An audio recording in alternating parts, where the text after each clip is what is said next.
Il y a longtemps je marchais dans ce monde, loin de toi comme un aveugle. Mais tu as conservé mon âme, et tes yeux étaient toujours sur moi, Jésus, conseiller. Il m'a enseigné quel chemin. Shalom, shalom, peuple de Dieu. Nous savons que vous êtes nombreux à nous suivre. Nous avons en face de nous aujourd'hui un homme de Dieu, un serviteur de Dieu qui parle très bien. C'est lui qui nous a nourris durant toute une semaine. Et je ne vais pas prendre sa place. J'aimerais qu'il se présente lui-même. Merci beaucoup, merci. C'est le pasteur Israël Kanza, le responsable de l'église La Restauration de Vie Brisée en France. Actuellement, nous sommes à Pierrefitte Stein, juste ceux qui connaissent Île-de-France. C'est RRD, en direction de Villiers-les-Belles, ou Creil, ou Goussainville, donc, et descendre à la gare de Pierrefitte. Juste à la gare de Pierrefitte, là où il y a plusieurs salles, nous sommes là et nous sommes actuellement dans la salle F1 en bas. Merci beaucoup, le pasteur Psom, merci. Nous sommes venus assister à un grand séminaire qui a commencé, qui a fait pratiquement une semaine. Comme vous venez de dire, il y a une semaine de séminaire que nous avons passé ensemble avec le peuple de Dieu. Juste pour l'édification de l'Église, corps du Christ, et pour montrer, conscientiser le peuple de Dieu sur ce qui concerne les dettes. Parce qu'aujourd'hui, nous sommes des chrétiens, mais nous vivons dans un monde où il y a beaucoup de problèmes. C'est pourquoi Dieu nous avait inspirés durant ces moments. Pendant une semaine, nous avons eu le temps de s'exprimer, de parler au peuple de Dieu par rapport aux dettes physiques et aux dettes spirituelles. Donc, c'est ça. Ok, merci beaucoup le pasteur Israël Kanza. Mais j'aimerais que vous puissiez répondre à ma question parce qu'il y a le peuple de Dieu qui est connecté. Ils sont là en train de te suivre. Nous voulons savoir pourquoi ce thème, la délivrance des dettes et des limitations.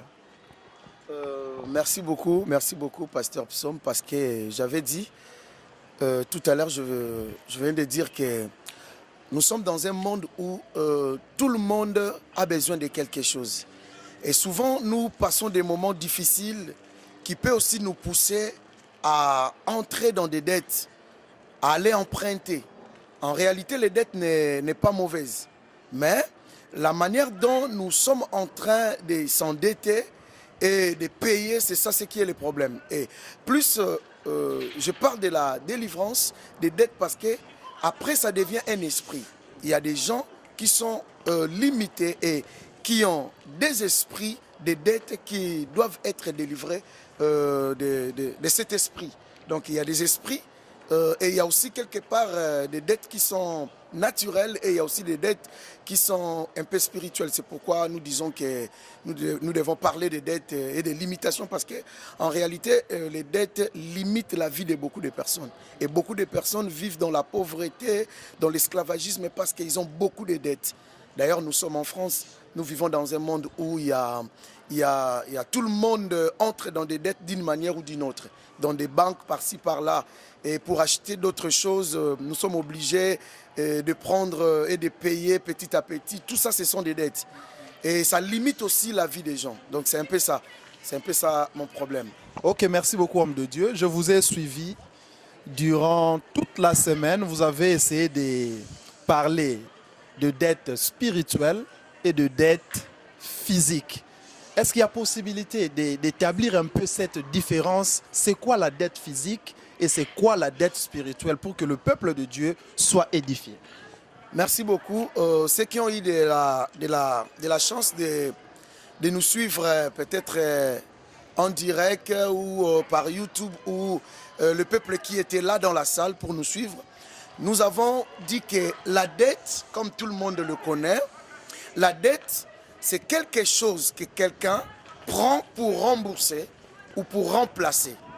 Et nous avons dit que sur le plan physique, tout le monde peut s'endetter.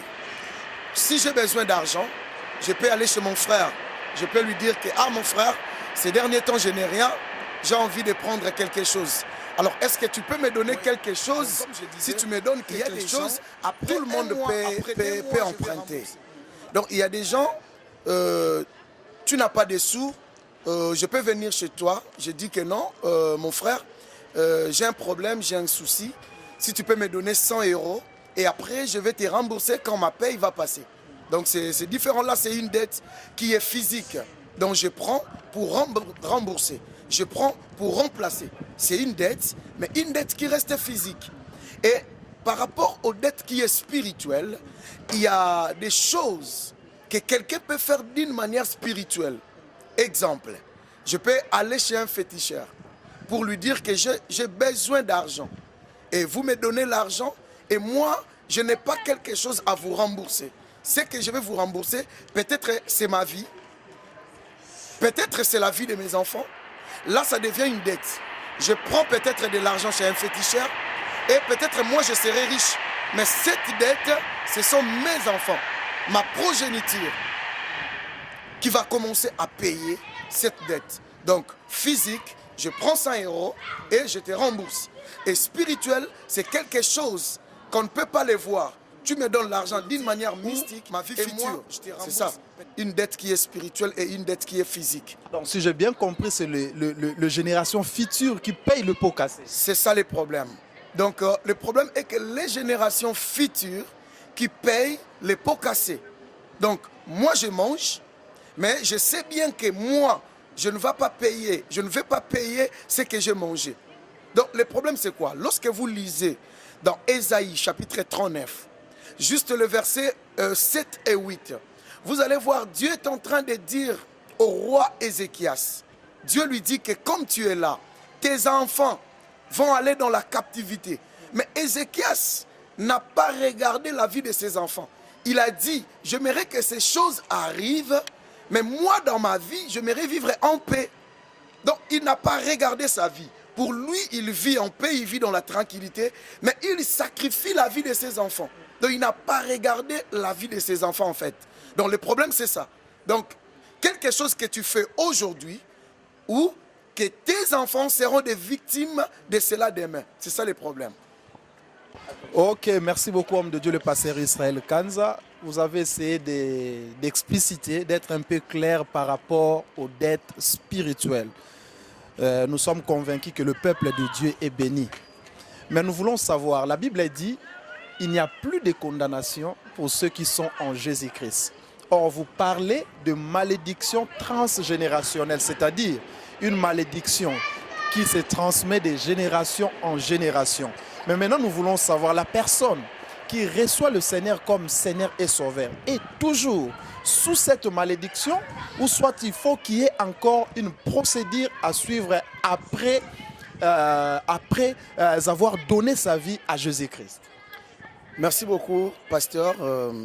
Ce qu'il faut comprendre, le verset de 2 Corinthiens 5, 17. Si quelqu'un est en Christ, il est devenu une nouvelle créature. En réalité, dans les textes originaux, en grec, ce verset dit « il est en train de devenir ». Donc c'est tout un processus. Il est en train de devenir. Là, c'est dans les textes originaux. Oui, c'est dans les textes originaux. Il est en train de devenir une nouvelle créature. Je peux vous donner un exemple.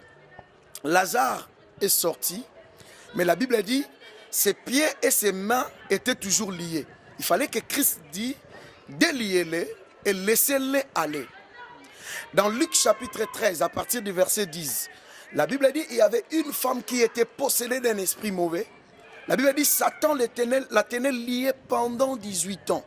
Et lorsque Christ l'a délivrée, il disait,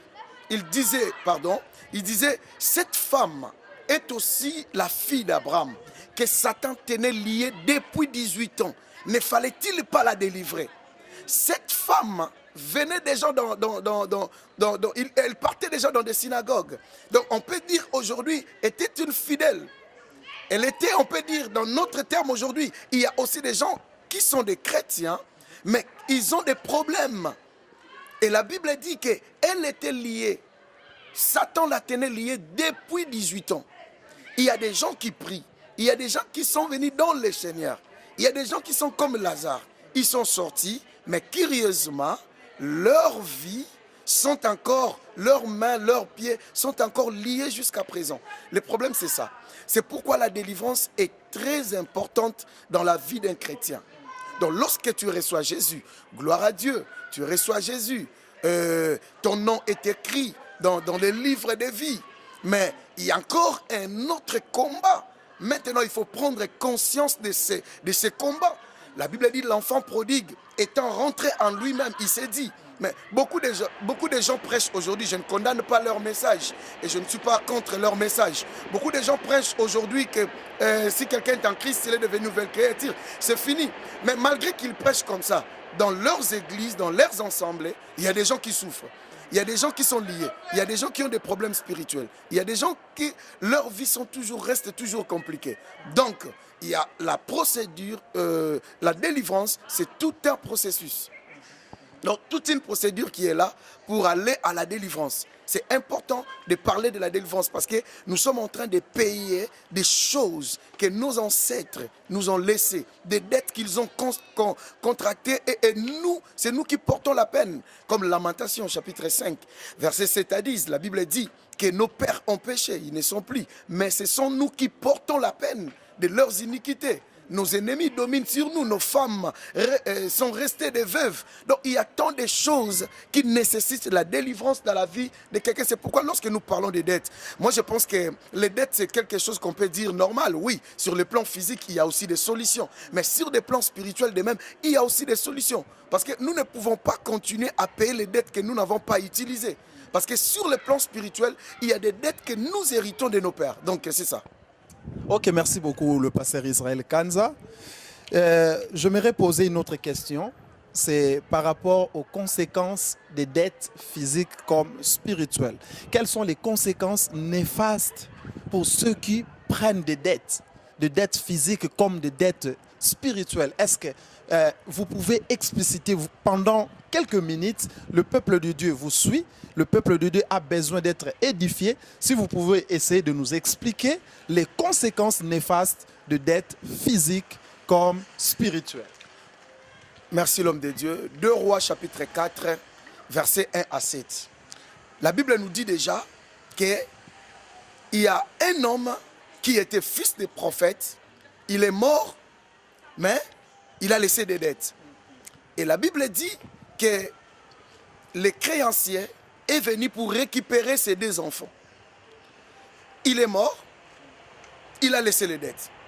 Premièrement, ce qu'il faut savoir des dettes, les dettes, ça n'a pas besoin d'être chrétien, serviteur de Dieu. C'est l'affaire de tout le monde.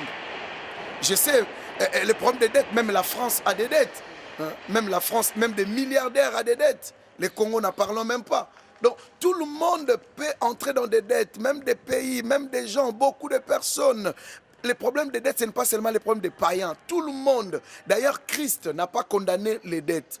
Et Christ a dit, il a dit que si ton frère arrive chez toi au milieu de la nuit et que tu peux aller frapper, toquer la porte chez ton frère pour lui dire que non, donne-moi 3 pains. Donc, je vais emprunter, donne-moi 3 pains. Donc, c'est-à-dire, les dettes n'est pas mauvaise. Mais la manière de gérer les problèmes des dettes, c'est ça, ce qui est mauvaise. Ok, merci beaucoup le pasteur Israël Kanza. Vous avez parlé de la délivrance des dettes physiques et de dettes spirituelles. J'aimerais que vous puissiez éclairer le peuple de Dieu, les enfants de Dieu qui vous suivent en ces moments. C'est quoi les conséquences néfastes de dettes physiques et de dettes spirituelles? Merci beaucoup. Parce que les dettes, en réalité, les dettes n'est pas mauvaise. Parce que Christ a dit, lorsque tu reçois ton ami qui arrive chez toi à 3 heures du matin ou au milieu de la nuit, il dit que tu peux aller toquer chez ton frère en lui disant « emprunte-moi 3 pains ». Donc, Christ n'a pas condamné la dette. En réalité, la dette n'est pas mauvaise. Mais la manière dont nous devons agir après la dette. Les dettes ont des conséquences même fatales. Même sur les plans physiques, même sur les plans spirituels. Ce qu'il faut savoir des dettes est que dans 2 Rois, chapitre 4, les versets 1 à 7, la Bible nous montre d'un fils de prophète qui était mort et il a laissé les dettes. Moi, je pense que les dettes, ce n'est pas seulement un problème des païens ou qui que ce soit, non. Les dettes, c'est le problème de tout le monde. De tout le monde, même la France a des dettes. Aujourd'hui d'ailleurs, tous les pays ont des dettes. Donc la RD Congo, n'en parlons même pas. Tout le monde a des dettes. Surtout ici en Europe, apparemment comme si nous vivons que des dettes. Mais le problème, ce n'est pas ça. Mais les conséquences des dettes. Parce que ce qu'il faut savoir premièrement, dans ce qui est lié sur le plan physique, les dettes ont des conséquences. La première chose, lorsque quelqu'un a des dettes, la personne ne sera pas à l'aise. Premièrement, il ne sera pas à l'aise. Deuxièmement, la dette peut rendre quelqu'un malade, comme les maladies psychosomatiques, comme des tensions. Il y a beaucoup de choses. Et la Bible dit que cet homme était mort, il a laissé les dettes. La Bible ne nous parle même pas pourquoi il était mort. Peut-être il a fait une crise cardiaque à cause de son créancier qui venait à chaque fois lui menacer. Il a eu un problème de cœur. Donc, quand quelqu'un a des dettes, il n'est pas à l'aise, il n'est pas tranquille. Et vous savez, ici en Europe, il y a un courrier qui vient toujours, vous nous devez. Parce que tu as des dettes. Et à chaque fois, il y a des menaces des créanciers. Ah non, on viendra, on va arrêter, on va confisquer ta maison, on va confisquer. On a déjà pris connaissance de ta banque. Nanana, vous voyez. Donc tout ça, ce sont des conséquences. Ça rend quelqu'un mal à l'aise.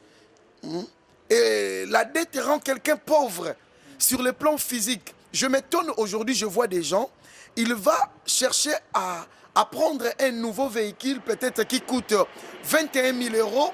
Et dans 21 000 euros, il rembourse que 99 euros par mois. Et il voit 99 euros par mois. Et 99 euros par mois, si vous faites des calculs, il peut rembourser plus de 15 ans. Alors ça, il est devenu esclave des dettes. Donc la personne en question, toute sa vie peut rester pauvre juste en payant des dettes. Et il n'y a pas que des dettes. Je vis des gens, ils travaillent, ils gagnent 1300. À cause d'une paire de chaussures de Weston, il va donner 1000 euros pendant 3 mois pour récupérer une paire de chaussures de 3000 euros. Et il gagne 1300 euros. Et comment il peut relier les 2 bouts du mois avec les 300 euros?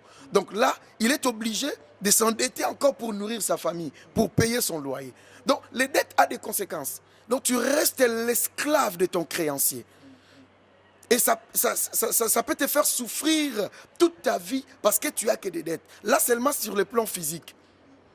Je m'étonne, il y a des gens ici, même pour manger, ils vont s'endetter. Même pour se vêtir, ils vont s'endetter. Les dettes ont des conséquences. Tu n'es pas à l'aise. Tu travailles que pour les autres. C'est vraiment malheureux. Et il y a des gens qui vont prêter, mais après, ils n'arrivent plus à rembourser. C'est ça aussi le problème. Donc, sur le plan physique, nous voyons déjà que les dettes sont mauvaises. Donc, nous devons, peuple de Dieu, doivent faire très, très attention pour ce qui concerne des dettes. C'est vraiment important d'enseigner le peuple de Dieu. D'ailleurs, je profite de dire qu'il y a un syllabus de 29 pages que, par la grâce de Dieu, nous avons élaboré pour aider le peuple de Dieu. Là, j'ai essayé de parler un peu en long et en large pour que le peuple de Dieu comprenne qu'il y a vraiment des conséquences sur ce qui concerne les dettes. Là, sur le plan physique. Et sur le plan physique, encore si je peux ajouter, le créancier peut venir dans ta maison et il ferme ta maison, tu n'as plus de droit, tu ne peux rien dire. Et de même sur les plans spirituels. Lorsqu'il y a des dettes sur les plans spirituels, vos grands-parents ont contracté des dettes de la sorcellerie. Et ces dettes, ce sont les générations futures qui payent. Et aujourd'hui, nous voyons beaucoup de choses qui se passent dans beaucoup de familles. Les morts périodiques, les célibats prolongés, des maladies héréditaires. Il y a même de morts subites.